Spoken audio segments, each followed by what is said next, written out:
हर किस्म की हम्दो सना तारीफ़ व तौसीफ़ उस ज़ात के लिए जिसने इस कारखाने आलम को वजूद बख्शा, और करोड़ हा करोड़ दुरूद व सलाम उसके आखिरी पैगम्बर पर जिन्होंने दुनिया में हक़ का बोलबाला किया।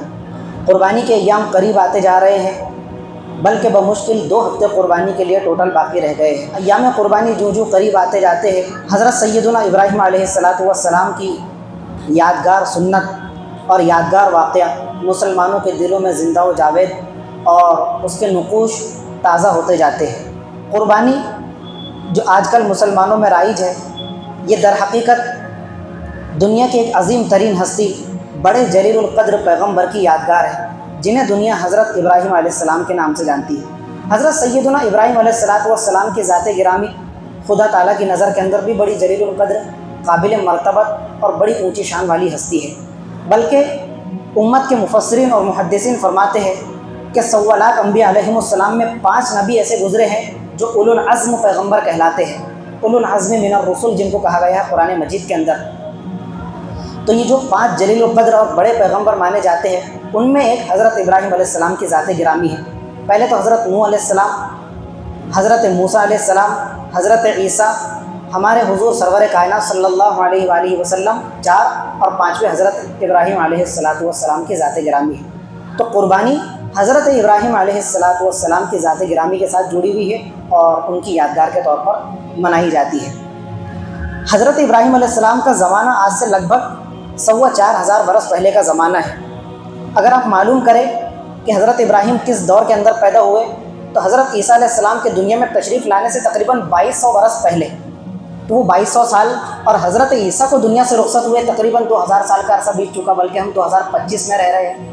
और ये जो ईसवी कैलेंडर है, ये हज़रत ईसा अलैहिस्सलाम के ज़ात से जुड़ा हुआ कैलेंडर है, ईसवी, इसलिए उसको ईसवी कैलेंडर कहा जाता है। तो वो 2200 और ये 2000, लगभग 4,25,000 साल का अरसा बीतने के करीब है। तो हज़रत इब्राहीम आज से लगभग तकरीबन 4,25,000 साल पहले दुनिया में तशरीफ़ लाए। हज़रत इब्राहीम का वतन, मुल्क, एरिया कौन सा था? किताबों में मिलता है कि हमारा जो मौजूदा इराक़ है, इराक़ की जो उस वक्त की दारुस सल्तनत और कैपिटल थी, वो थी शहर बाबुल। कुरान मजीद में भी उसका नाम आया है पहले पारे के अंदर। तो शहर बाबुल का एक छोटा सा गांव और कस्बा था जिसका नाम था उर, अलिफ रा पेश उर। उस कस्बे के अंदर हज़रत इब्राहीम अलैहिस्सलाम जन्म पजीर हुए, आपकी विलादत बासादत हुई, आपकी पैदाइश हुई। हज़रत इब्राहीम ने जिस माहौल और जिस घराने में आँख खोली, वो इंतहाई शिरक ज़दा, कुफ्र शिरक से लबरेज़, खुराफात से भरा हुआ और तरह तरह की खुराफात के अंदर गर्क था, डूबा हुआ था। ये तो घर से बाहर के माहौल की बात। जहाँ तक कि घराने की बात, वो उससे भी ज़्यादा बदतरीन, गया गुजरा, जुल्मत ज़दा और शिरक ज़दा माहौल था। आप उसका अंदाज़ा इस बात से लगाइए कि हज़रत इब्राहीम का जो हकीकी बाप था, सगा बाप, जिसको कुरान मजीद ने आज़र के नाम से याद किया है, अलिफ मद ज़ा और रा, 7वें पारे में उसका तज़किरा है, आज़र। तो ये आज़र वहाँ के जो गवर्नमेंट और हुकूमत की तरफ से कायम किया हुआ सबसे बड़ा मंदिर था, मठ था, उसका इंचार्ज था इनका बाप, एक ओहदा। दूसरा ये कि ये बुत फरोश भी था, बल्कि उससे आगे बढ़कर बुत साज भी था। अपने हाथ से मिट्टी के मुजस्समे बनाता, बुत तैयार किया करता और उससे आगे बढ़कर अपनी रोज़ी रोटी कमाने और पेट भरने के लिए वो बुत फरोशी का काम किया करता था, बाज़ार में जाकर बुत बेचता था। हज़रत इब्राहीम ने जब इस घराने के अंदर आँख खोली, तो फितरत ही से अल्लाह ताला ने हज़रत इब्राहीम को एक साफ़ सुथरी और शफ़ाफ़ फितरत से नवाजा था। वलक़द आतैना इब्राहीम रुश्दहु मिन क़ब्ल, हमने तो हज़रत इब्राहीम के ज़मीर ख़मीर के अंदर रुश्द व हिदायत शामिल फरमा दिया था। उनके जहन की मेमोरी के अंदर ये बात फिट करती थी कि वो कभी शिर्क और कुफ्र के करीब हो ही नहीं सकते थे। तो बड़ी बेचैनी, घुटन के साथ उस माहौल के अंदर अपनी इब्तिदाई अय्याम बसर कर रहे थे। बड़ी बेचैनी होती, इज़्तिराब के दौर से गुजरते कि ये क्या माहौल है, ये क्या आलम है कि इंसान अपने हाथों से मिट्टी के मुजस्समे बनाते हैं, तैयार करते हैं और फिर उन्हीं पर रंग रोगन लगाकर उनको कलरिंग करके, पेंटिंग करके अपना माथा उनके आगे टेकते हैं। वही गारा और मिट्टी जो आधा घंटे पहले गारा और मिट्टी थी, अब वो एक माबूद की शक्ल इख्तियार कर गए।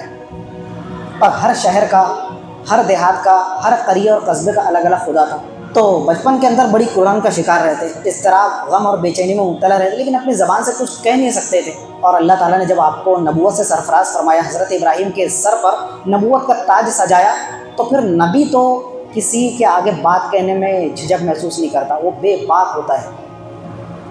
हज़रत इब्राहीम ने जो लावा बुतों की नफ़रत और शिर्क के ख़िलाफ़ उनके दिल और ज़मीर के अंदर पक रहा था, एकदम से फट पड़ा और डंके की चोट उन्होंने फिर बोलना शुरू किया।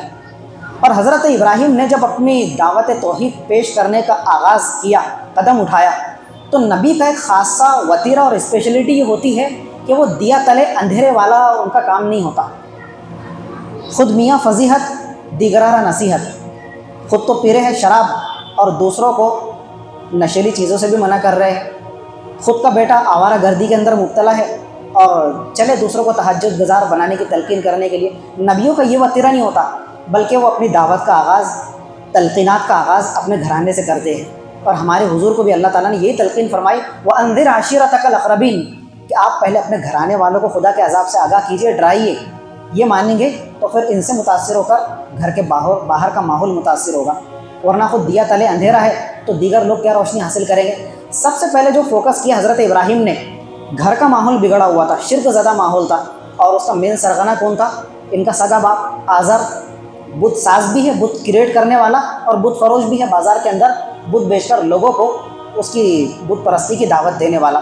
सबसे पहले हज़रत इब्राहीम ने जो दावत का आगाज़ किया वो अपने बाप की ज़ात से किया, और दावत देते हुए अपने बाप को उन्होंने कहा, कुरान मजीद के सूरह मरियम 16वें पारे के अंदर अल्लाह ताला ने उसका इस तरह से तज़किरा फरमाया है, वज़कुर फ़िल किताबी इब्राहीम, आप कुरान मुक़द्दस के अंदर ए मेरे महबूब लोगों के सामने हज़रत इब्राहीम अलैहिस्सलाम का ज़िक्र खैर कीजिए। क्या थे? इन्नहु काना सिद्दीक़न नबिय्या, हज़रत इब्राहीम की ज़ात बड़ी रास्तबाज, बड़ी सच्ची ज़ात थी, नबिय्या। और दूसरी क्वालिटी ये बयान फरमाई कि अल्लाह ताला ने इसी की बदौलत उनको नबूवत से सरफराज फरमाया, वो नबी के मकाम पर फाइज हो गए। उन्होंने अपनी दावत के अंदर अपने बाप से 4 बातें पेश की, दर्जा ब दर्जा। सबसे पहले ये कहा, इज़ क़ाल लि अबीही या अबती, वो वक्त भी याद करो कि जब हज़रत इब्राहीम ने अपने बाप से मुखातब होकर कहा, अब्बू जान, लिमा तअबुदु मा ला यस्मउ वला युबसिरु वला युग़नी अन्का शैआ, एक बात तो बताओ कि जिन माबूदों की इबादत पर तुम जमे बैठे हो, जिन चीज़ों की तुम इबादत कर रहे हो, जिनको तुमने अपना माबूद बना रखा है, लिमा तअबुदु, क्यों ऐसी चीज़ों की इबादत कर रहे हो? मा ला यस्मउ, जो ना सुन सकती है, वला युबसिरु, ना देख सकती है, वला युग़नी अन्का शैआ, और आपको रत्ती बराबर, धेला बराबर भी फ़ायदा नहीं पहुँचा सकती। क्या काम की चीज़ें हैं ये? यानी इंसान के आगे माथा टेकना भी तो समझ में आता है कि इंसान किसी नफ़े नुकसान का इख्तियार रखता है कि अगर आप मेरी नहीं मानेंगे तो मैं आपका दाना पानी बंद कर दूंगा। दुनिया में फ़िरौन ने, क़ारून और शद्दादों ने इस तरह के मामला किए कि अगर तुम नहीं करोगे तो हम तुम्हारा दाना पानी बंद कर देंगे। ठीक है, उनका तो समझ में आता है एक तरह से, हालांकि नाजायज़ हराम वो भी है, लेकिन ये मिट्टी के मुजस्सम है जो किसी नफ़े नुकसान का इख्तियार नहीं रखते, ना सुनते बने, ना देखते बने, ना बोलते बने, ना मदद करते बने, कुछ। क्यों इनकी इबादत पर जमे बैठे हो? पहला। या अबती, दूसरी बात पेश फरमाई, इन्नी क़द जाअनी मिनल इल्म, मेरे पास में ऐसा रोशन इल्म आ चुका है, मेरे परवरदिगार ने मुझे नवाजा है, मा लम यातिका, वह इल्म की रोशनी आपके पास मौजूद नहीं है। अगर होती तो आप इस तरह अंधेरे में टामक टोइयाँ मारते नहीं फिरते। तो मेरी आपसे दरख्वास्त है अब्बू जान, फत्तबिअनी, कि आप इस इल्म की रोशनी में मेरे पीछे पीछे चलिए। जो मैं कह रहा हूँ, जो मैं तलकीन कर रहा हूँ, जो फरियाद कर रहा हूँ, आप मेरी फरियाद को ध्यान से सुनिए और उसको एडॉप्ट कीजिए, उसको कबूल कीजिए और मेरे पीछे पीछे चलिए। अहदी का सिरातन सविया, मैं आपको गुमराह नहीं होने दूंगा, सीधी सच्ची राह बताऊंगा। तीसरी बात पेश की, या अबती ला ताबुदी शैतान, अब्बू जान आप शैतान की पैरवी मत कीजिए, उसके नक्शे कदम पर मत चलिए। इन्ना शैतान काना लिर्रहमानी आसिया, शैतान आपको क्या राह रास्ते दिखाएगा और क्या आपका भला करेगा, वो तो अपने पैदा करने वाले परवरदिगार का नहीं हुआ। परवरदिगार ने उसको एक सजदे का हुक्म दिया तो वो वहाँ से बरगश्ता हो गया और अल्लाह ताला से दलील अपील करने लगा कि मैं आग से पैदा हुआ, आदम मिट्टी से पैदा हुआ। तो जो अपने मालिक के सामने दलील अपील करने से गुरेज नहीं किया, वो क्या आपको राह रास्ते दिखाएगा। तो मुझे अंदेशा है कि अगर आप शैतान की पैरवी करोगे, उसके नक्शे कदम पर चलोगे, तो शैतान तो अपने रहमान का ही बड़ा नाफरमान है। अब्बू जान, इन्नी अखाफ़ु अन यमस्सका अज़ाबुम मिनर रहमान, मुझे इस बात का डर है, अंदेशा है कि अगर आपने मेरी बात नहीं मानी, शैतान की पैरवी इख्तियार की, कहीं ऐसा ना हो कि रहमान की जानिब से अलमनाक अज़ाब आपको आ घेरे। फ़तकून अली शैतानी वलिया, और शैतान आपका दोस्त बनकर रह जाए। और शैतान जिसका दोस्त बन गया वो कहीं का नहीं रहता, फिर शैतान भी जहन्नमी और ये भी जहन्नमी। अब ये 4 बातें दर्जा ब दर्जा स्टेप बाय स्टेप हज़रत इब्राहीम ने अपनी बाप के सामने, और कोई बदतमीज़ी का माहौल नहीं, कोई गुस्ताखाना लहजा नहीं। हालांकि शिरक से बड़ी नजासत और नौसत तो कोई हो ही नहीं सकती। शिरक का अड्डा बना हुआ था हज़रत इब्राहीम का घर, लेकिन कितनी पोलाइटली, कितनी नरमी के साथ में, कितनी मुलातफ़त और अदब एहतराम के साथ में बाप के सामने ये बातें पेश की। अब बाप का जवाब सुनो क्या था। कहने लगा आरागिबुन अंता अन आलिहती या इब्राहिम, इब्राहिम खबरदार, क्या तुम हमारे माबूदों, भगवानों, देवी देवताओं से हमें बरगश्ता करने की बात कर रहे हो कि हम इनकी इबादत से बेजार हो जाए, इनकी इबादत से मुंह मोड़ ले? तुम हमें ये कहना चाहते हो लइल्लम तंतही लअरजुमन्नका वहजुरनी मलिया, खबरदार अगर तुम अपनी इस दावत तौहीद से बाज ना आए और अपनी ज़बान को तुमने लॉक ना लगाया, लअरजुमन्नका, मैं तुम्हें धमकी देता हूँ कि मैं तुम्हें पत्थर मार मार कर संसार कर दूँगा और तुम्हारी जान ले लूँगा। ये बाप अपने बेटे से कह रहा है वहजुरनी मलिया, और बाप ने कहा बेटे हज़रत इब्राहिम से अगर अपने जान की अमान चाहता है, खैर चाहता है, तो मुझे छोड़कर चला जा, मेरी नज़रों के सामने अब तो टिकना भी मत, अगर तू यहाँ नज़र आया तो फिर तू तेरा सोचते बनना। हज़रत इब्राहिम फिर भी सीख पानी हुए, चिड़े नहीं कि यार मैंने इतनी अच्छी दावत पेश किया, इतने नरमी के साथ में, और मेरे साथ में ये बदतमीज़ी वाला मामला, मेरा सगा बाप अब तो चाहिए का उखड़ कर कुछ कहते नहीं। फिर भी कहने लगे, बल्कि सलामती की दुआ दी। क़ाल सलामुन अलैक, अब्बू जान कोई बात नहीं, खुदा की आप पर सलामती हो, आप सलामत रहे, मेरी आपके साथ दुआ है। अस्तग़फिरु लका रब्बी, मैं आपको अभी तो देख रहा हूँ कि आप शिर्क की नजासत में आलूदा हैं, लेकिन मैं अपने परवरदिगार से आपके लिए दुआ करूँगा, और दुआ भी कौन सी? अस्तग़फिरु लका, आपके लिए दुआए बख्शिश करूँगा कि परवरदिगार आपको बख्श दे, और जब बख्शिश की नज़र आप पर उसकी पड़ेगी तो आपको राह रास्ते से नवाजेगी। इन्नहु काना भी हफ़िया, मेरा परवरदिगार तो बड़ा मेहरबान है। व अअतज़िलुकुम वमा तदऊन मिन दूनिल्लाह, और जो देवी देवताओं को तुमने क्रिएट किया है, अपना माबूद बना रखा है, उनसे भी और तुम्हारी पूरी समाज, सोसाइटी और बिरादरी से अब जो है ना मैं अलहदगी इख्तियार करता हूँ। अब मेरा इस माहौल के अंदर रहना बिल्कुल एक घुटन ज़दा शक्ल इख्तियार कर गए, मैं अब मज़ीद इसको बर्दाश्त नहीं कर सकता। वह अदऊ रब्बी, लेकिन मैं अपने परवरदिगार से कंटिन्यू दुआ करता रहूँगा। असा अल्लाह अकून बिदुआ रब्बी शक़िया, और मुझे मेरे परवरदिगार से कभी उम्मीद है कि वो मुझे नामुराद भी लौटाएगा। ये हज़रत इब्राहिम की दावत तौहीद का पहला स्टेप और पहला मरहला था जो उन्होंने अपने बाप के सामने पेश किया, और बाप ने कितनी बदतमीज़ी का मामला इख्तियार किया, कैसा रिएक्ट किया और कैसा सख्त रद्द अमल ज़ाहिर किया कि दुनिया का कोई बाप इतनी घिनौनी धमकी अपने बच्चे को नहीं देता, चाहे वो कितना ही बड़ा जुर्म कर ले। तो हज़रत इब्राहिम का ये कौन सा जुर्म था कि उसने संसार करने की, पत्थरों से मार मार कर ज़मीन में गाड़ कर धमकी दिया कि मैं तेरी जान ले लूँगा। इसके बाद फिर हज़रत इब्राहिम ने दावत का दूसरा मरहला शुरू किया, और वो था बाप से आगे बढ़कर अपने घराने वाले और कौम के लोगों को मुखातब करने का। यह है 17वें पारे के अंदर सूरतुल अंबिया, जहाँ पर 17वां पारा पाव मुकम्मल हो जाता है। हज़रत इब्राहिम की दूसरी दावत का मंजरनामा अल्लाह ताला ने इस जगह पेश फरमाया।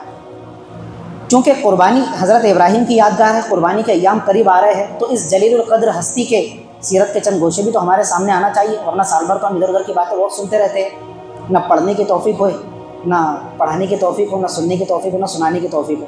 तो बस ये अय्याम आते हैं, दिन आते हैं, मौके आते हैं, तो उसकी मुनासबत से इन जलील क़द्र हस्तियों का तज़किरा हमारे लिए चिराग़ राह साबित हो, मशअल राह साबित हो, और हमारी आंखों का सुरमा बने, और हम उनके तरीक़े को इख्तियार करके अल्लाह की बारगाह में मुक़र्रब बनने की कोशिश करें। तो यहाँ पर अल्लाह ताला फरमाता है इज़ क़ाल लि अबीही व क़ौमिही, वो वक्त भी याद करने के काबिल है कि जब हज़रत इब्राहिम ने अपने बाप समेत अपनी कौम को मुखातब किया और कहने लगे मा हाज़िही तमासील उल्लती अंतुम लहा आकिफ़ून, इन मुजस्समों की और बुतों की क्या हकीकत है जिनकी इबादत पर तुम जमे बैठे हो। ऐसा लगता है कि तुम चौकड़ी मारकर बैठ गए, जिस तरह एहतिकाफ़ में लोग बैठते हैं 10 दिन के लिए। नहीं, अब यहाँ टिक कर बैठ गए, यहाँ से उठना नहीं है जब तक कि ईद का चाँद नज़र ना आए। हज़रत इब्राहिम ने वही लफ्ज़ इस्तेमाल किया, आकिफ़ून, ऐसा लगता है कि तुम एहतिकाफ़ की नीयत से बैठ गए हो कि कभी नहीं छोड़ोगे। तो इन मुजस्समों की हकीकत क्या, मुझे बताओ तो सही। अपने हाथों से तराशते हो, अपने हाथों से रंग रोगन करते हो। उनके पास में कोई लॉजिक वाला जवाब था नहीं। मुशरिक अंदर से खोखला होता है, और शिर्क के तो कोई हाथ पैर होते ही नहीं, उसकी कोई ताकत ही नहीं होती। वजदना आबाअना लहा आबिदीन, इब्राहिम हमारी इबादत की जो हकीकत ये है कि हम अपने आबा व अजदाद को, अपने बाप दादों को बस इसी तर्ज पर पाए हैं कि हमारे बाप दादा इन बुतों की इबादत करते चले आए, हमारी परंपरा ये चली आ रही है, तो बस उसी तरीक़े को इख्तियार करते हुए हमने माबूदों की और बुतों की इबादत इख्तियार की हुई है। हज़रत इब्राहिम ने कहा कि नहीं, ये तो कोई बात नहीं हुई।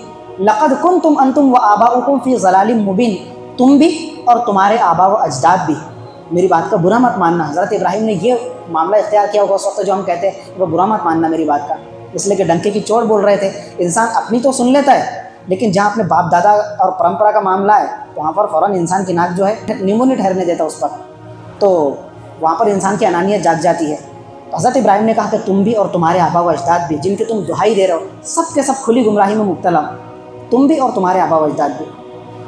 उन्होंने ये सुना तो वो हज़रत इब्राहिम पर गुस्सा नहीं हुए। उन्होंने कहा कि यार इब्राहिम, हो सकता है कि मजाक मजाक में ये बात कर रहा हो, मजाक में भी तो इंसान जो है सीरियसली बात कर देता है। उन्होंने कहा अजीतना बिल हक़्क़ि, इब्राहिम तुम ये जो बात कर रहे हो सीरियसली ये बात कर रहे हो, संजीदगी के साथ में ये बात कर रहे हो, अम अंतम मिनल लाइबिन, या फिर मजाक कर रहे हो हमारे साथ में, इस तरह की बात कर रहे हो, इस तरह गुस्ताखाना लहजा तुमने इख्तियार किया हुआ है अपने आबा व अजदाद के बारे में और माबूदों के बारे में, तो तुम सीरियस हो या फिर मजाक कर रहे हो? अगर मजाक है तो कोई बात नहीं, लेकिन अगर वाक़ईतन संजीदगी के साथ में ये बात कह रहे हो तो हम ये बात बिल्कुल भी बर्दाश्त नहीं कर सकते।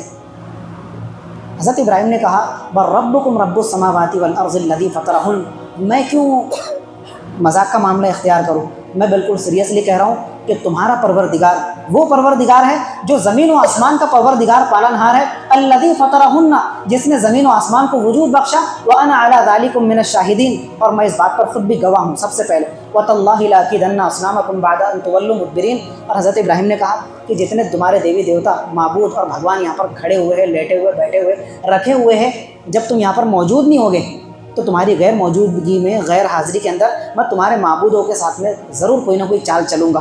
बअदा अन तुवल्लू मुदबिरीन, बस तुम यहाँ से जाओ तो तुम्हारी गैर मौजूदगी में मैं इनकी क्या गत बनाता हूँ और क्या दुर्गत करता हूँ, तुम देखना।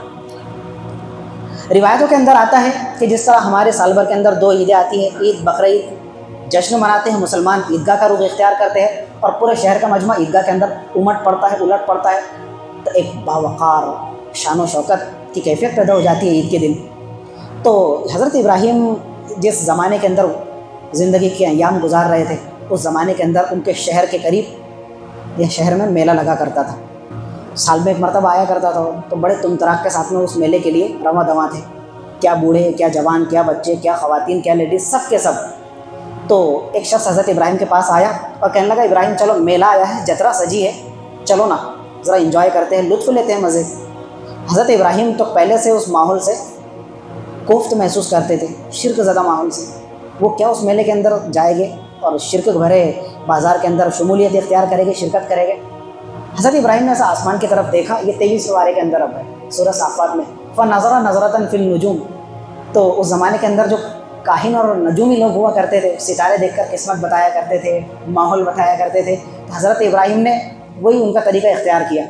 उनको ऐसा लगे, ऐसा महसूस हो, ऐसा फ़ील हो कि इब्राहीम भी किसी पेश आने वाले वाक़े की वो दे रहे हैं, ख़बर दे रहे हैं। हज़रत इब्राहीम ने सितारे की तरफ देखा और कहा, इन्नी सकीम, मुझे थोड़ा जो है ना बीमारी महसूस हो रही है, तबीयत मेरी बराबर नहीं है, यानी मैं तुम्हारे साथ मेले में चलने के लिए रज़ामंद नहीं हूँ।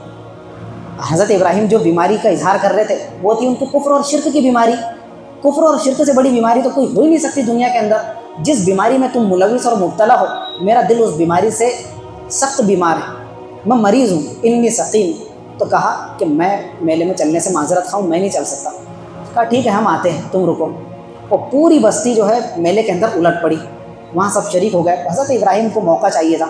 जब देखा कि बिल्कुल सुनसान माहौल है, तो जो गवर्नमेंट की तरफ से कायम करता वहाँ का सबसे बड़ा मठ और मंदिर था, गए, उसका दरवाज़ा खोला तो एक से एक बुत वहाँ पर रखे हुए, छोटा, कोई बड़ा भगवान है, कोई मीडियम साइज़ का है, कोई बड़ा गुरु घंटाल है, कोई सबसे बड़ा है। तो अलग अलग साइज़ के देवी देवता और भगवान वहाँ पर रखे हुए थे।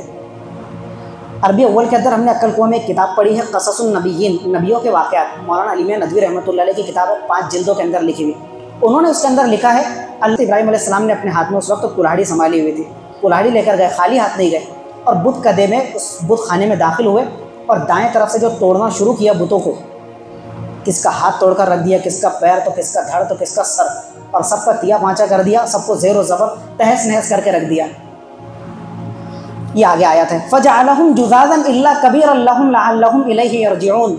हज़रत इब्राहीम बुत खाने में दाखिल हुए और सारे बुतों को तोड़ कर रेज़ा रेज़ा कर दिया, पाश पाश कर दिया, इल्ला कबीरन लहुम, सिवाय बड़े बुत के। जो बड़ा बुत सामने था उसको छोड़ दिया, लअल्लहुम इलैहि यरजिऊन, ताकि जब ये मेले से वापस हो तो अपने बड़े बुत की तरफ लौटे और देखे, उससे पूछे। हालांकि हज़रत इब्राहीम को तो मालूम था पूछना पूछाना कुछ नहीं, वो क्या जवाब देगा। और इससे पहले भी एक सूरत हाल पेश आई, वो यहाँ पर मेंशन नहीं किया अल्लाह ताला ने, वो है 23 पारे के अंदर। वो दाखिल हुए, हज़रत इब्राहीम ने तो देखा कि उनके सामने, किसी के सामने नारियल रखा हुआ है, किसी के सामने हमारे ज़माने के हिसाब से बोलो तो प्रसाद रखा हुआ है, किसी के ऊपर बलि का बकरा चढ़ाया हुआ है, किसी के सामने कोई चीज़ें रखी हुई है तबर्रुक के तौर पर खाने की अशिया। हज़रत इब्राहीम ने कहा, तुम खाते क्यों नहीं? जब ये सवाल पूछा तो हज़रत इब्राहीम को उनकी तरफ से जवाब चाहिए था, बुतों की तरफ से, कि हम खा क्यों नहीं रहे। तो वो देवी देवता क्या जवाब देंगे? तो कहा, मा लकुम ला तंतिकून, अबे बोलो, बोलते क्यों नहीं? मैं तुमसे पूछ रहा हूँ, तुम तो भगवान हो, फरियाद पूरी करने वाले हो? मा लकुम ला तंतिकून। उनकी तरफ से तो कोई जवाब नहीं मिलना था, मिला ही नहीं। फराग अलैहिम ज़रबन बिल यमीन, उठाई कुल्हाड़ी और सबको दे मारा और सबको ज़ेर ज़बर कर दिया और बड़े को छोड़ दिया। और अल्लक़ल फ़अस फ़ी उनुक़ी, और उसके गर्दन के अंदर उन्होंने कुल्हाड़ी लटका दी। जब मेला ख़त्म हुआ, जब ये सब शाम के वक्त वापस लौटे, दूध खाने के अंदर दाखिल हुए कि चलो पूजा पाठ करते हैं, भगवानों के चरण स्पर्श करते हैं और थोड़ा आशीर्वाद लेते हैं, वहाँ पर देखे तो पूरा मंजरनामा ही बदला हुआ। हर तरफ मिट्टी के मुजस्समे बिखरे हुए। तो बड़े सीख हुए, अंदर से झुंझलाए, चिराग हुए और आपे से बाहर, जामे से बाहर होकर कहने लगे, मन फ़अल हाज़ा बि आलिहतिना, वो कौन है कि जिसने हमारे माबूदों के साथ ये गुस्ताखाना हरकत की। इन्नहु लमिनज़ ज़ालिमीन, जिसने भी ये हरकत की उसने बड़ी ज़्यादती वाला काम किया, वो बच नहीं सकेगा हमसे। तो वो चंद बुड्ढे वहाँ पर मौजूद थे, उन्होंने कहा, समिअना फ़तन, हमने एक नौजवान के बारे में सुना है, यज़कुरुहुम, कि जो हमारे देवी देवताओं के बारे में चर्चा करता है, तज़किरा करता है और बहुत बुरा भला कहता है। युक़ालु लहू इब्राहीम, और वो कोई दूसरा नहीं बल्कि अपने जो मठ के इंचार्ज है उनका बेटा है इब्राहीम। इब्राहीम हमारे भगवानों को बुरा भला कहता है। उन्होंने कहा, अगर ऐसी बात है, फ़ातू बिही अला आयुनिन नास, लाओ पूरी पब्लिक के सामने इब्राहीम को लाकर मौजूद किया जाए। हम क्यों कोने खुदरे में जाकर बात करें, पूरी पब्लिक उसका नोटिस ले और उसकी गवाही ले और सबके सामने जो है उसका बयानिया आ जाए, सबके सामने उसका स्टेटमेंट आ जाए, ताकि सब उसके गवाह बन सके। लअल्लहुम यशहदून।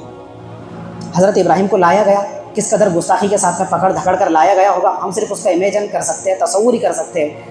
अअंत फ़अल्त हाज़ा बि आलिहतिना या इब्राहीम, जब हज़रत इब्राहीम मौजूद हुए सामने तो उन्होंने पूछा, इब्राहीम तुमने हमारे माबूदों के साथ में ये गुस्ताखाना हरकत की? हज़रत इब्राहीम ने कहा, बल फ़अलहु, अल्लाह के बंदो मैं क्यों करूँ भाई, ये तुम्हारा बड़ा गुरु घंटाल सामने है, कुल्हाड़ी उसके कंधे पर लटकी हुई है, उससे पूछो।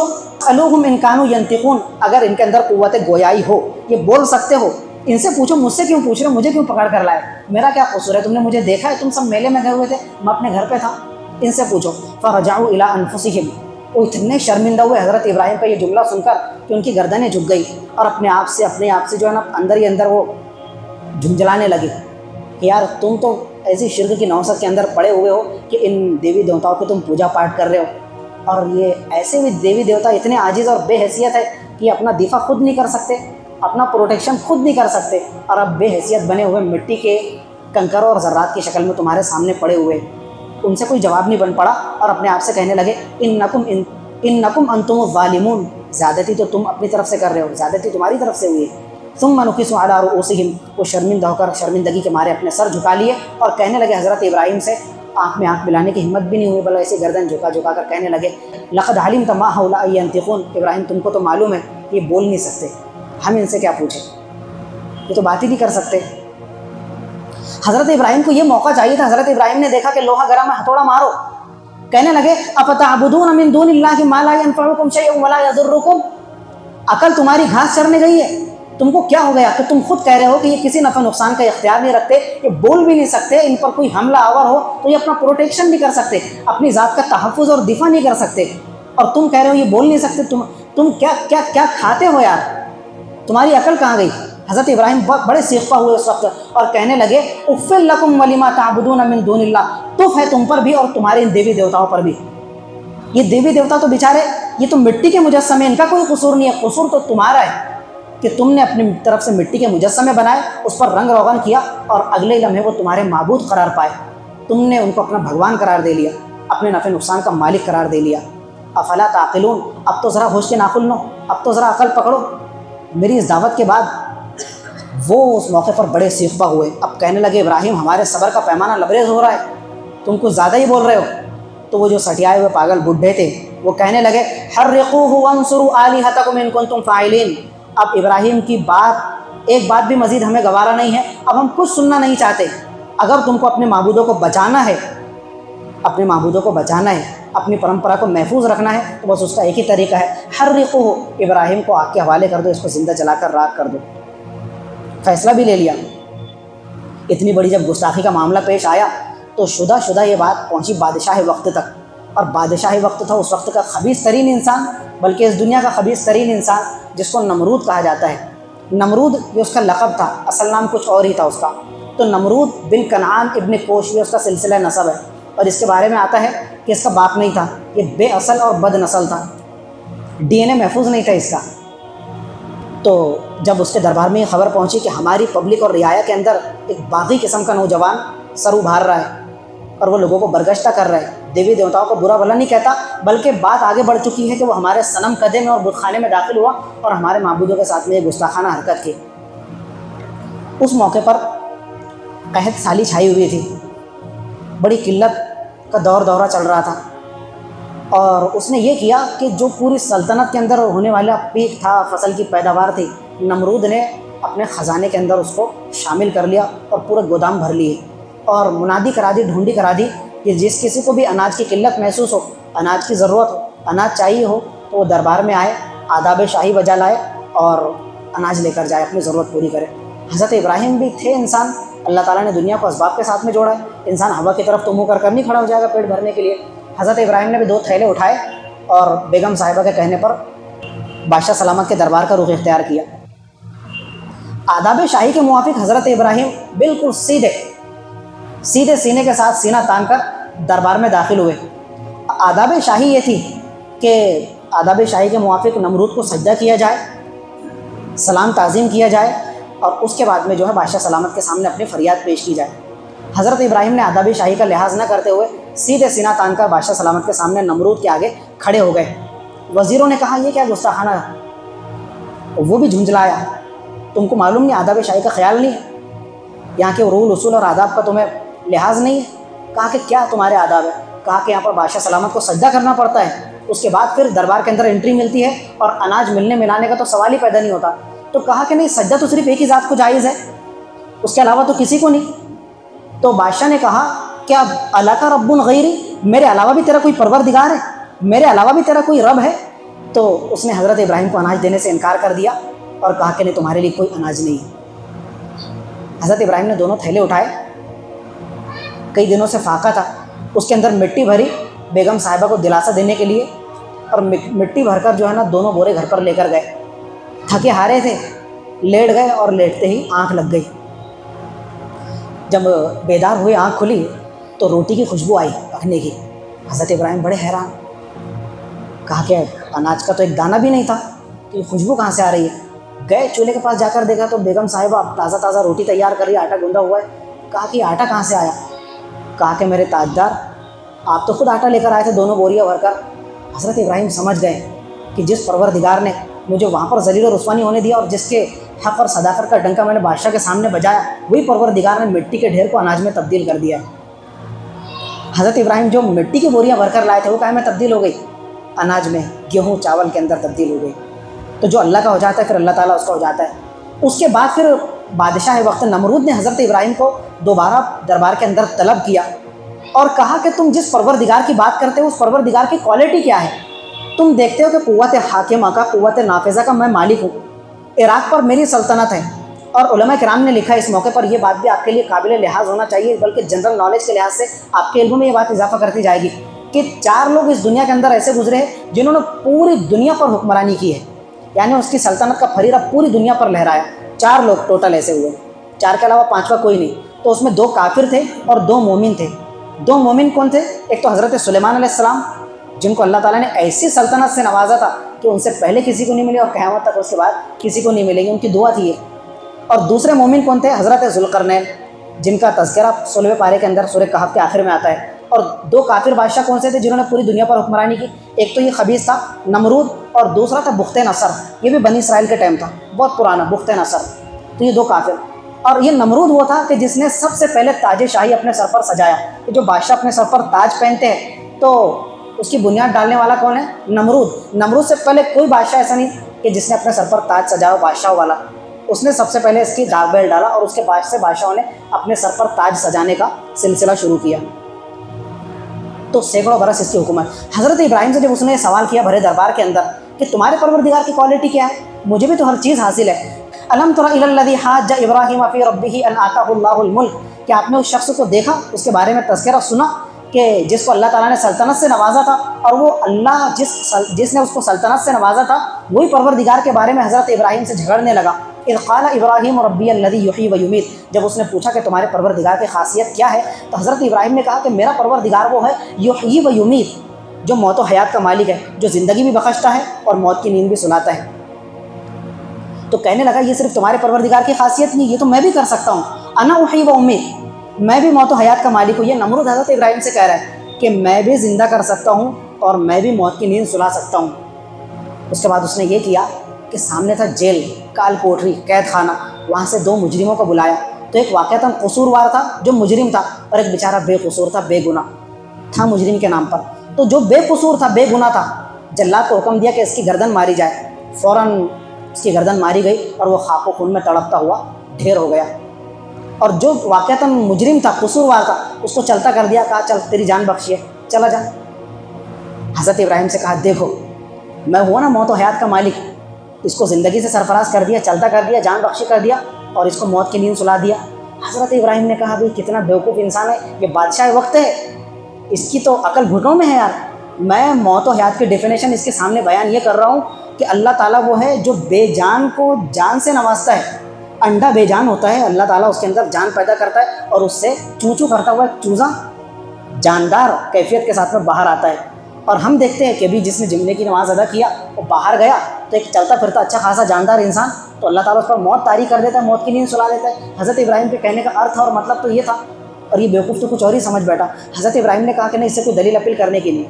हज़रत इब्राहिम ने फ़ौरन दूसरा तरीका इख्तियार किया और कहने लगे मेरा परवरदिगार वो है, इन्नल्लाह याती बिश्शम्सि मिनल मशरिक़, मेरा परवरदिगार वो क़ुव्वत हाकिमा का मालिक है, वो ज़बरदस्त ताकत और क़ुव्वत वाला है कि वो हर रोज़ सुबह के वक्त सूरज को मशरिक़ से निकालता है। अब तू एक काम कर कि तू बादशाह वक्त है, तो अल्लाह ताला का इतना पावरफुल है, तो फ़ाती भी हम मिनल मगरिब, सिर्फ कल के दिन एक ही दिन तू सूरज को मगरिब से निकाल कर बता दे। अब ये उसकी ताकत इख्तियार के अंदर तो नहीं था, उसको तो मौत की नींद सुला देना और गलत हवाले देना ये तो उसके इख्तियार के अंदर था। बाकी ये फ़बुहितल्लज़ी कफ़र, अल्लाह ताला ने अल्फाज कोट फरमाए कि हज़रत इब्राहिम का जब ये जुमला बोलना था कि तू सूरज को सिर्फ एक दिन के लिए मगरिब से निकाल कर बता दे, टैं टैं फिश हो गया, उसकी हवा निकल गई। फ़बुहितल्लज़ी कफ़र, काटो तो खून नहीं, शजदर रह गया, हैरान रह गया, और भरे दरबार के अंदर उससे कोई जवाब नहीं बन पड़ा। उसने आफ़ियत और खैरियत इसी में समझा कि वज़ीरों के सामने इब्राहिम मेरी ज़्यादा पचकी ना कर दे और ज़्यादा इज़्ज़त उतार कर हाथ में ना रख दे, आफ़ियत इसी में है कि ज़बान को लॉक लगा दो। तो वो शजदर और हैरान रह गया। और उसके बाद में अल्लाह ताला फरमाता है कि अल्लाह ताला ऐसे ना हंजारों को हिदायत भी नहीं दिया करता, ऐसे ही लोग नामुराद, खाइब और खासिर हुआ करते हैं। हज़रत इब्राहिम अलैहिस्सलाम की सीरत तय्यबा, उनकी पाकबाज़ ज़िंदगी की चंद रोशन मिसालें आप सुन रहे थे कि उन्होंने दावती मरहले का आगाज़ किया अपने बाप से। बाप था आज़र, जो बुतसाज भी था, बुत फरोश भी था। उनका पूरा घराना बुतों का मरकज़ और अड्डा बना हुआ था। तो दावत का पहला स्टेप ये कि दिया तले अंधेरा नहीं होता, पहले दावत का आगाज़ वो करते हैं अपने घराने से। उसके बाद में फिर मुखातब होकर कहने लगे अपने बाप समेत पूरी कौम की तरफ से क्या रिएक्शन मिला वो भी आप सुन चुके। हर्रिक़ो हो, ज़िंदा जला दो, हमको अपने माबूद और भगवानों की तौहीन बर्दाश्त नहीं है। और वहाँ से फिर हज़रत इब्राहिम ने चैलेंज किया किसको, बादशाह वक्त को। उसके सामने भी वो झिझके नहीं, डरे नहीं, दबे नहीं, बल्कि बादशाह वक्त ने उनके सामने क्या किया कि जो बेकसूर था उसकी गर्दन मार दिया। इसी मौके के लिए गालिबन अल्लामा इकबाल ने कहा था, आई न जमा मर्दा हक गोई वो बेबाकी। जो जमा मर्द होते हैं, अल्लाह के शेर होते हैं, उनको उनका ये वस्फ़ होता है, उनकी ये क्वालिटी होती है, उनका ये दस्तूर होता है। क्या? आई न जमा मर्दा हक गोई वो बेबाकी, हक गोई और बेबाकी उनकी सिफत होती है। अल्लाह के शेरों को आती नहीं रूबाही, जो अल्लाह के शेर होते हैं उनको रूबाही नहीं आती, बुज़दिली का शिकार नहीं होते, डंके की चोट, चाहे वो बादशाह वक्त हो, आज के बादशाह हो या किसी और ज़माने के बादशाह हो। और अल्लाह के मुक़द्दस पैगम्बरों से ज़्यादा जमा मर्द तो कोई भी नहीं हो सकता, उनसे ज़्यादा जमा मर्द तो कोई भी नहीं हो सकता। अभी पिछली सदी के अंदर देखो ना, अंग्रेज़ों के सामने हज़रत मौलाना हुसैन अहमद मदनी रहमतुल्लाह अलैह कफ़न सर पर बांध कर लेकर जाते थे और अपने ब्रीफ केस के अंदर बाकायदा कफ़न लेकर जाया करते थे। और जब वो कहता था कि हुसैन अहमद तुमने ये फतवा दिया है कि अंग्रेज़ की फ़ौज में भर्ती होना हराम है, हज़रत मदनी कहते थे दिया नहीं, दिया था, देता हूँ। जब तक कि हुसैन अहमद मदनी के मुंह में ज़बान बाकी है, सीने में कुरान बाकी है, मैं कहता रहूँगा, फतवा देता रहूँगा कि अंग्रेज़ की फ़ौज में भर्ती होना हराम है। तो जज ने कहा था, हुसैन अहमद इस गुस्ताखी का अंजाम तुमको मालूम है? अदालत की जो तुम तौहीन कर रहे हो इसका अंजाम तुमको मालूम है? क्या होगा? कहा कि उसका अंजाम मुझे मालूम है, अंजाम है मौत। मौत मेरे अल्लाह ताला के दस्ते कुदरत में है, और मौत के बाद मुसलमानों का एक रस्म ये है कि उनको कफ़न देकर ज़मीन के हवाले किया जाता है, सुपुर्द खाक किया जाता है। तो मुझे ये भी गवारा नहीं है कि किसी और का कफ़न लगे, मैं ब्रीफ केस के अंदर अपना कफ़न अपने पैसों से ख़रीद कर साथ में लाया हूँ। ये पिछले सदी के इंसान की बात हो रही है जो मोहम्मद रसूलुल्लाह के अदना गुलाम है, और उनके बेटे आजकल मौजूद है मौलाना सैयद अरशद मदनी साहब। तो ये तो हुजूर के ग़ुलामों की बात हो रही है। तो जो अल्लाह के मुक़द्दस पैगम्बर होते हैं वो तो किसी दम झिझकते नहीं, दबते नहीं, डरते नहीं, और उनकी आवाज़ को कोई दबा नहीं सकता। तो हज़रत इब्राहिम ने भी डंके की चोट बादशाह के सामने कहा कि मेरा परवरदिगार वो है जो ये क्वालिटी का मालिक है। अगर तू ये क्वालिटी का मालिक है तो एक काम कर कि आइंदा कल सूरज को मगरिब से निकाल कर बता दे। तो ये हज़रत इब्राहिम अलैहिस्सलाम की ज़िंदगी की रोशन मिसाल है। अब इसके बाद में क्या वाक़यात बने और क्या साजिश हज़रत इब्राहिम अलैहिस्सलाम के ख़िलाफ़ की गई, तो कुर्बानी तक अगले 2 हफ्ते बाकी है। अगले 2 जुमों के अंदर हम इंशाअल्लाह वो सरगुज़श्त भी सुनेंगे। अल्लाह ताला हम सबको अमल की तौफ़ीक़ मरहमत फ़रमाए। व आखिर दावाना अनिल हम्दुलिल्लाह।